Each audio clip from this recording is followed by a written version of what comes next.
নমস্কার সকলকে। আজ স্বাদে বাঙালিয়ানা চ্যানেলে স্বাগত। আজকে আমি নর্মাল রান্না নিয়ে আসিনি, নতুন একটা ড্রিঙ্কসের রেসিপি নিয়ে চলে এসেছি। এটা মিল্ক পাইনাপেলের ড্রিঙ্কস। চলুন যাই দেখে নিই এটা কিভাবে বানায়। আমার সাজানোটা কীরকম হয়েছে সেটাও আপনারা কমেন্টে জানাবেন। এই ড্রিঙ্কসটা বানানোর জন্য এখানে আমি আনারসের জেলি নিয়ে নিয়েছি। এটা এখন আমি বানিয়ে নেব।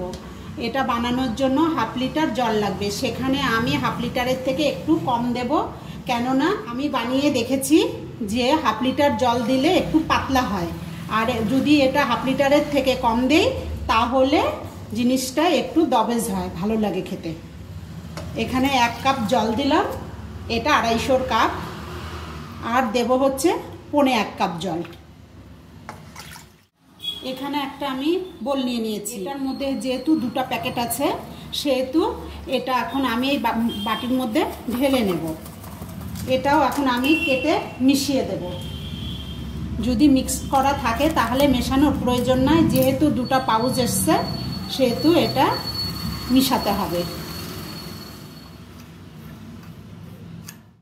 এখন আমি যে জলটা নিয়েছিলাম তার মধ্যে দিয়ে দেব, ভালো করে মিশিয়ে নেব। গ্যাসটা জ্বালিয়ে দেব, দিয়ে এখন এটা আমি ভালো করে জাল দিয়ে নেব। বেশিক্ষণ জাল দিতে হয় না, মিনিট 5 জাল দিলেই হয়ে যাবে। ভালো করে নেড়ে নেড়ে এটাকে জাল দিতে হবে।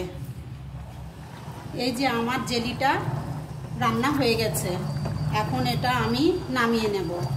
এরকম একটা থালা নিয়ে নিয়েছি কাদা উঁচু, এর মধ্যে আমি ঘিটি কিচ্ছু ব্রাশ করিনি, এটার মধ্যে আমি এটা এখন ঢেলে দেব।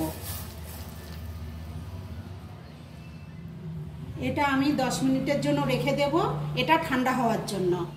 প্রিমিক্স বানানোর জন্য এখানে একটা আমি মিক্সির জার নিয়ে নিয়েছি, এর মধ্যে দিব আমান 25 গ্রাম মতন, তার মধ্যে দেব 25 গ্রাম কাজু, 2 চামচ চালমগজ, দেব হচ্ছে পেস্তা বাদাম, এটা আমি কুচি করাই দিলাম, যেহেতু আমি রেসিপি বানাইছিলাম আমার কুচি করাই ছিল। দিয়ে দেব 1 কাপ চিনি, এখানে দিয়ে দেব গোলাপের পাপড়ি, এগুলো আমি বাড়িতেই গোলাপ এনে শুকিয়ে নিয়েছি, আপনারা এটা বাজারে কিনতেও পাবেন। এটা এখন আমি পেস্ট করে নেব।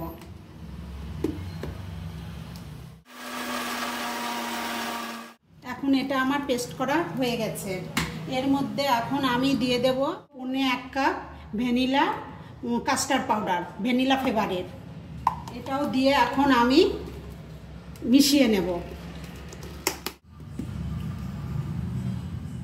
এটা আমি অনেকটাই বানিয়েছি, সম্পূর্ণ ইউজ করব না, কিছুটা ঢেলে রেখে দেব। এটা আপনারাও বেশি করে বানিয়ে এয়ারটাইট কন্টেনারে করে রেখে ফ্রিজে রেখে দেবেন, 1 থেকে 2 মাস কোনো ব্যাপার না, থেকে যাবে। যখন ইচ্ছা তখন আপনারা এটা বের করে শুধু দুধের সঙ্গে মিলিয়ে যে কোনো শরবত বানাতেও পারবেন। এই যে একটা এয়ারটাইট কন্টেনার নিয়ে নিয়েছি, এর মধ্যে আমি ভরে রেখে দেব। এখানে আমি 1 লিটার দুধ নিয়ে নিয়েছি, আমি এটা আগেই জাল দিয়ে রেখে দিয়েছিলাম। এখন আমি এটা গ্যাসে বসিয়ে আবার জ্বালিয়ে দিলাম। এখন এই প্রিমিক্সটার মধ্যে একটু আমি ঠান্ডা দুধ নিয়ে নেব, 2 হাতা দুধ দিয়ে আগে আমি গুলে নেব। এটা যদি আমি ডাইরেক্ট দুধে দিই তাহলে এটা দলা দলা হয়ে যাবে, ভালো গুলবে না। এটা এখন আমি দুধের মধ্যে দিয়ে দেব, এটা কন্টিনিউ নাড়ব। এই 2-3 মিনিট মতন এটা জাল দিয়ে নেব, একটা উবাল আসলেই নামিয়ে নেব। আমি এখানে 1 লিটার দুধের জন্য 4 টেবিল স্পুন প্রিমিক্স নিয়ে নিয়েছি। জাল দেওয়া হয়ে গেছে, এটা আমি এখন রেখে দেব আধা ঘন্টার জন্য। এটা যখন আমার ঠান্ডা হবে তখন আরও গাঢ় হয়ে যাবে, এটা আমি আধা ঘন্টার জন্য নর্মাল ফ্রিজে ঠান্ডা করতে দেব। 10 মিনিট বাইরে রাখবো, যখন একটু নর্মাল হয়ে যাবে তখন আমি ফ্রিজে দিয়ে ঠান্ডা করে নেব। তারপরে ফিরে আসছি পরের স্টেপে। এই যে এখন আমার জেলিটা জমে গেছে, এই যে দেখুন কত সুন্দর জমেছে। এখন এটা আমি পিস পিস করে কেটে নেব, একদম পাতলা পাতলা করে পিস পিস করে কাটবো। ছোট ছোট কাটবো এই কারণে, যেহেতু শরবতে মেশাবো।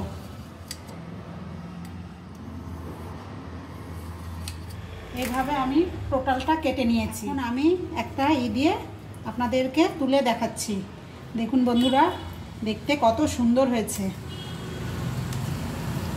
একটা আপনাদেরকে আমি হাতে করে নিয়েও দেখাচ্ছি কত সুন্দর হয়েছে। আমার সবটা লাগবে না, সেই জন্য আমি কিছুটা একটা এয়ারটাইট কন্টেনারে রেখে দেব। এইগুলো আপনি বেশি করে রেখে দিলে পরে এটা আপনি যখন ইচ্ছা তখন বানিয়ে খেতে পারবেন।